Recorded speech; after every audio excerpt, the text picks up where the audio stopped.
This is CBC Vancouver News.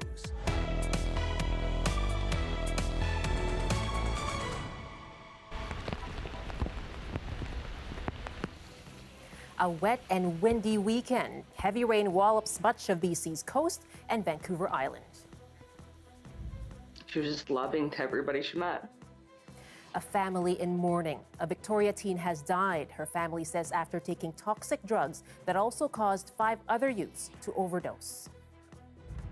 I think people just want something to be less, so I'm happy to be that.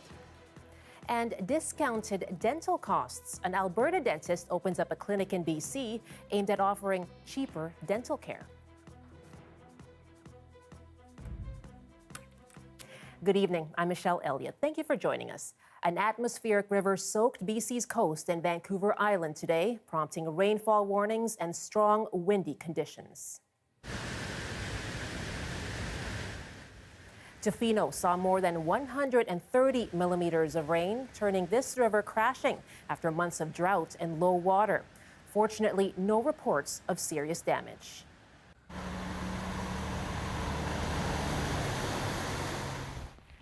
Meanwhile, rainfall amounts near 50 millimeters were expected for most other regions and up to 70 millimeters over the North Shore and Howe Sound.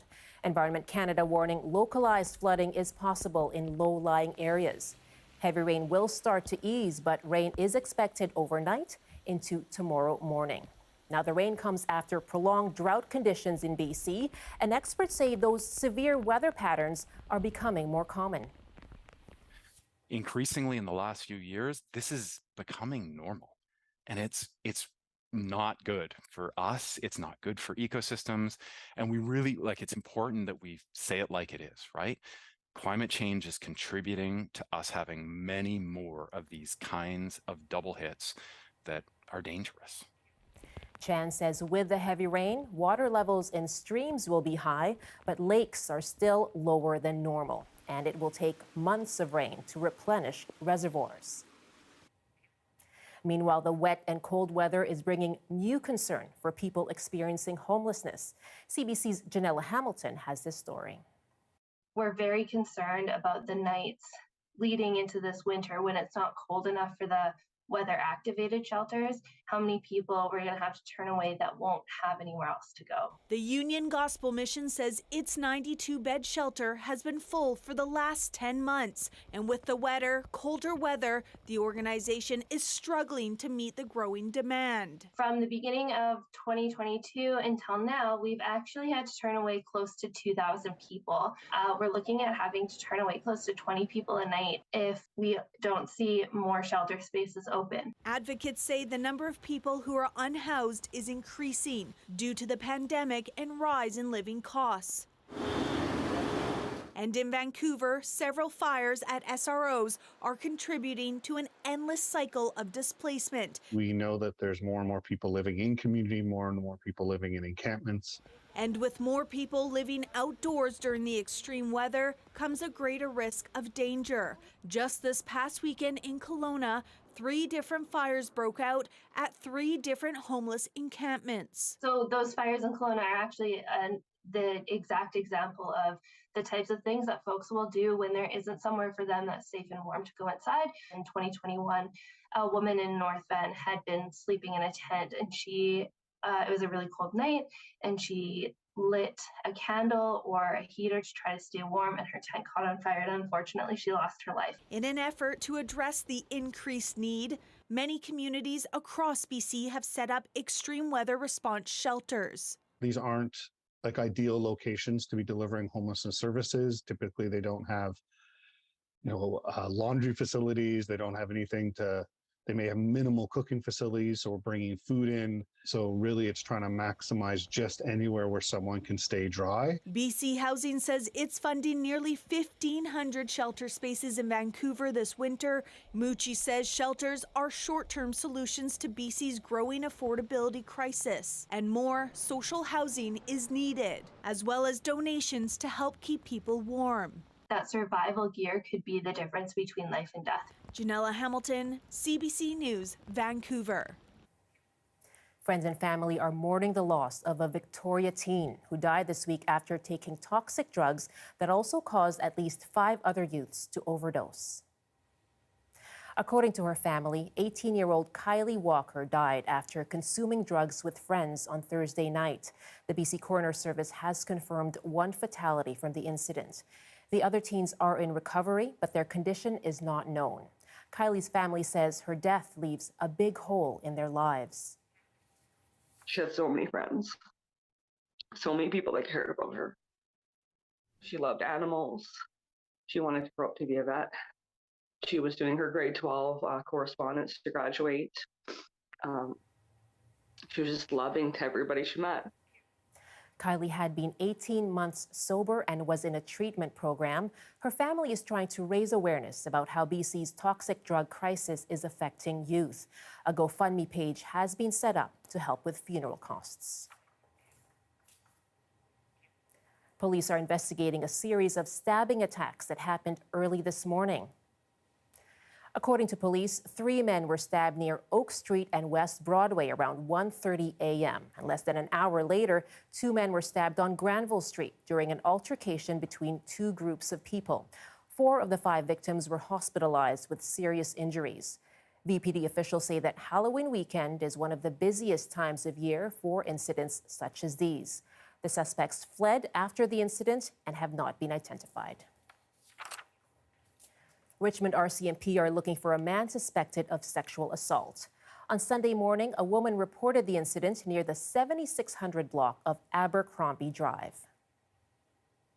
Police are looking for the suspect, who's described to be approximately 30 years old. He has a slim build, short curly blonde hair, and is clean-shaven.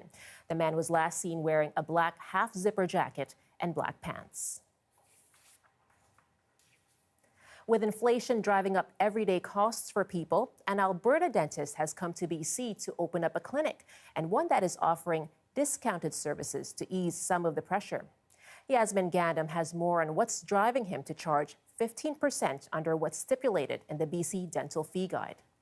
I'm seeing a lot of people that haven't been to the dentist in 10 years. For Dr. Ryan, reaching as many people as possible is important to him, including those without insurance who are forced to pay out of pocket. I think people just want something to be less, so I'm happy to be that. His patients are happy to have services offered at a discount, especially at a time when the cost of living is higher than ever. I've been living in Vancouver for a year and a half.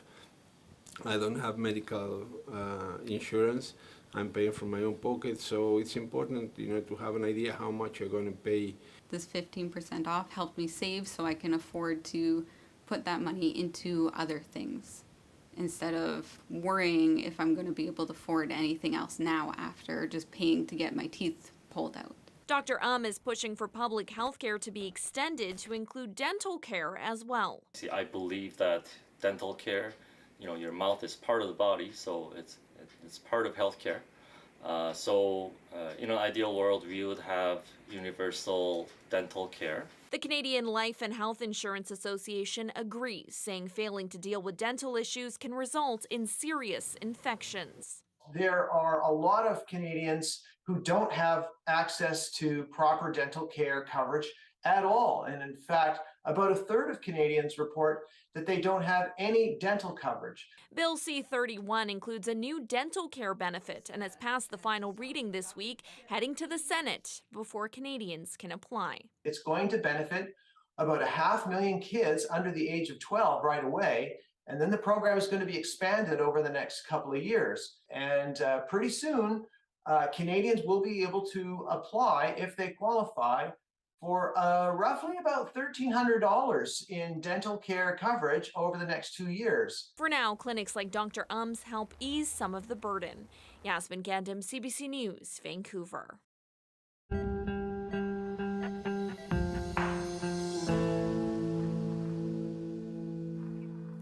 The province continues to try and tackle the crisis in BC's healthcare system, taking a step further in funding for family doctors. Back in August, the BC government announced $118 million in stabilization funding for doctors. Now, $107 million of that fund is being distributed to more than 3,000 family doctors across BC. The money will go to doctors with their own general practice, as well as those who work in primary care clinics. This while the province negotiates a new agreement with physicians. Tomorrow, Health Minister Adrian Dix will hold a news conference with doctors of BC for an update on supports for doctors in the province. Surrey Mayor Doug McCallum will spend his Halloween defending himself against a public mischief charge. The outgoing mayor, who lost his campaign for re-election earlier this month, is accused of lying about an encounter with a woman in a Save-On-Foods parking lot last year. The woman belonged to a group that opposed McCallum's plans for a municipal police force. And McCallum allegedly falsely claimed that she ran over his foot with her car. McCallum is charged with public mischief, and the trial is set to begin in Surrey Provincial Court tomorrow, concluding just after the swearing-in of McCallum's successor as Surrey Mayor, Brenda Locke. The Katzie First Nation is suing BC Hydro and the province for allegedly breaching legal commitments to mitigate damage caused by the Alouette hydroelectric dam. According to them, the dam has destroyed salmon habitat and caused damage to the nation's traditional territories. The Katzie seek a declaration that either BC Hydro or the province has failed to fulfill the obligations laid out in the initial contract and is liable to make good on those commitments.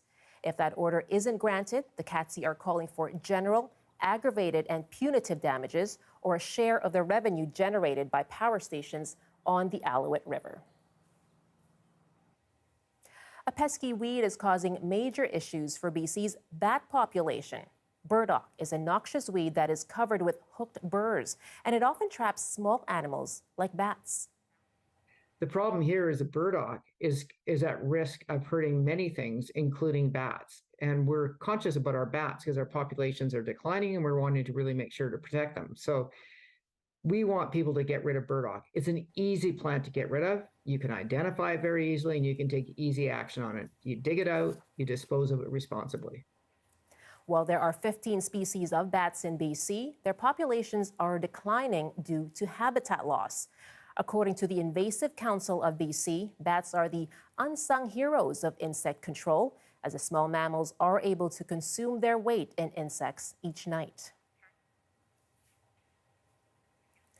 The Portland Thorns have won this year's Women's Soccer League Championship with the help of 2 Canadian players.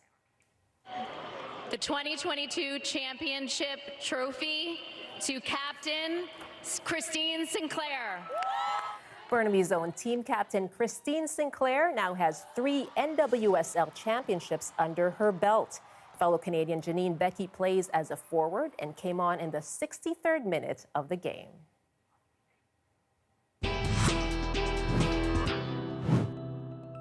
People felt, and then I lost my friend. It's one of South Korea's worst disasters in years. More than the hundreds dead in Seoul after the break.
National mourning has been declared in South Korea following Saturday night's stampede in Seoul.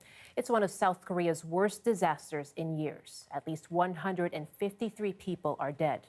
The CBC's Belle Puri reports on the aftermath of the tragedy and a warning: some of the images may be disturbing. Distress filled the area, where joy suddenly became horror.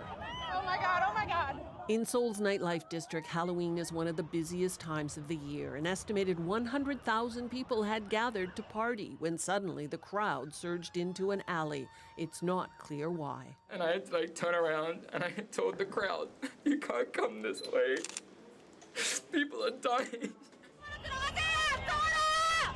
Witnesses describe a hell-like chaos as people fell on each other like dominoes. And more people fell, and then I lost my friend. Bodies piled on top of each other, arms and legs entwined as victims fought to get free. 저희가 이제 10시쯤에 왔는데 He says, we saw a scene from a movie in front of the hotel over there, like things happening during a war. People scrambled to perform CPR. Others nearby didn't even realize disaster had struck. There are questions about how long it took help to arrive and why more police weren't there to begin with. Definitely, I saw so many the people lie on the street. Experts say in such a tight spot, people simply can't breathe. You can't take a breath in. You've got too much pressure around you, and you lose consciousness. And unfortunately, compressive or restrictive asphyxia is the main cause of death in these circumstances. COVID restrictions had recently eased in Seoul. The crowd full of young people wasn't limited in size. The participants also simply don't have the experience. They don't have the instinct to recognize when things are not as ideal as they should be and to go somewhere else, someplace that's less densely packed. South Korea's president visited the scene and announced 1 week of national mourning as investigators try to figure out what happened and why. Belle Puri, CBC News, Vancouver. Iran's anti-government protesters marched again today, defying a threat from authorities, and the response from security forces escalated.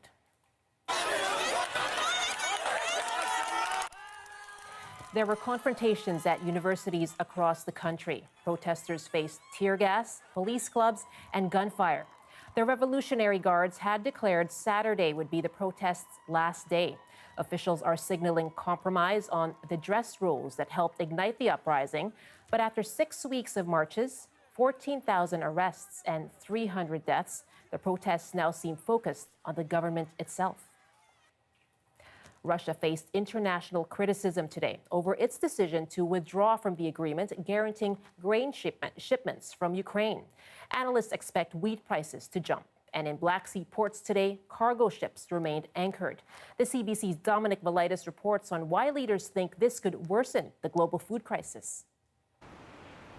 Russia suspended its involvement in this agreement known as the Black Sea Grain Initiative late yesterday afternoon. It put the deal on ice after accusing Ukraine of what it described as a massive drone attack on its Black Sea fleet in Crimea. The Russians claim one of their vessels, a minesweeper, was damaged, a vessel, they say, which played a role in the grain initiative, and that led them to later announce they could no longer guarantee the safety of civilian ships carrying grain as a result. Given the Ukraine is a major producer of grain, the Black Sea Grain Initiative is viewed as critical to global food security. When it was struck back in July, it allowed Ukraine to resume its Black Sea grain exports, which had been blocked after Russia invaded in late February. And it was celebrated at the time as a major diplomatic victory that would improve access to food for millions around the world. So Russia's decision to suspend its involvement in the agreement has provoked international outrage. US President Joe Biden is one of several criticizing the move. Here's what he had to say. Truly outrageous. It's going to increase starvation. There's no reason for them to do that. But they're always looking for some rationale to be able to say the reason they're doing something outrageous is because the West made them do it. And Joe Biden is not alone. The EU's foreign policy chief, Josep Borrell, said Russia's decision to suspend its involvement in the initiative put at risk efforts to address the global food crisis. Dominic Velitis, CBC News, London. Brazil's politics have made a sharp turn, with the country today electing a new president. Leftist challenger Luiz Lula da Silva's lead was slim, barely 1%, but election officials have declared him the winner. Right-wing incumbent Jair Bolsonaro's term was one of repeated controversy, and there were fears there could be more. His criticism of Brazil's electronic voting machines sparked concerns he might reject an unfavorable result.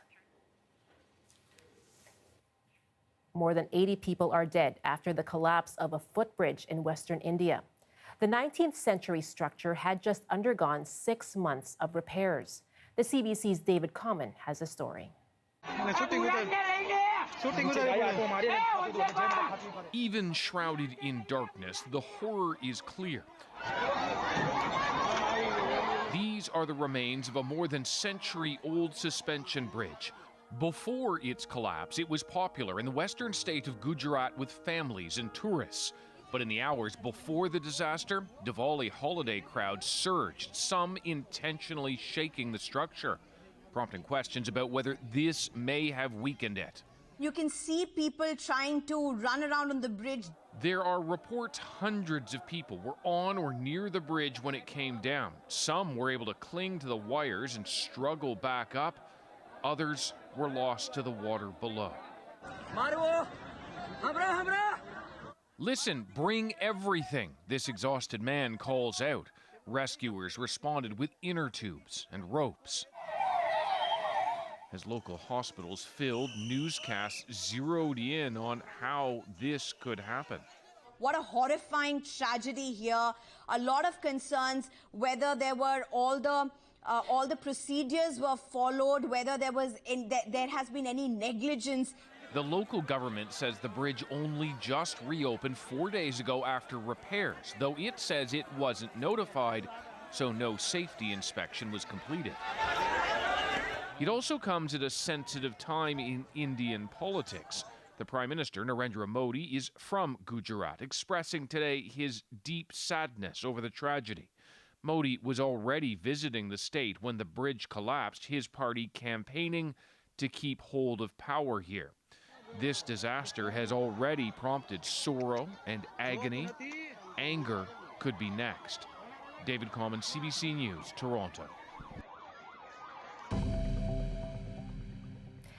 Here's a time lapse of the rain over Vancouver. I'll have your full forecast coming up next.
Well, what a day it was. We sure saw the brunt of the rain come down today. I'll let you know how things look for tomorrow, but first let's check our current temperatures. Right now we're looking at 10 degrees at Vancouver Airport, 9 in Pitt Meadows, 10 degrees over in Abbotsford. And yes, it was a wet and windy weekend. Today was the height of that heavy rain, looking at 100 millimeters for some regions, 50 for most other areas. Now, the rain will continue tonight, but start to ease up by tomorrow. Hopefully, by the time the kids head out trick-or-treating, fingers crossed, and up to 40 millimeters for some parts of Metro Vancouver and the Sea to Sky region by Tuesday evening. Around the province tomorrow, Victoria, you're looking at a chance of showers with a high of 13 degrees. Williams Lake, 6 degrees and showers. And Prince George, a high of 4 degrees. In Vancouver for your 5-day forecast, showers tomorrow and on Tuesday, a sunny day to break up the week on Wednesday, and back to periods of rain on Thursday and Friday. And that's your late news for this Sunday. Thank you for watching. For more news, you can always go to our website, cbc.ca/BC. Do enjoy tomorrow. Happy Halloween.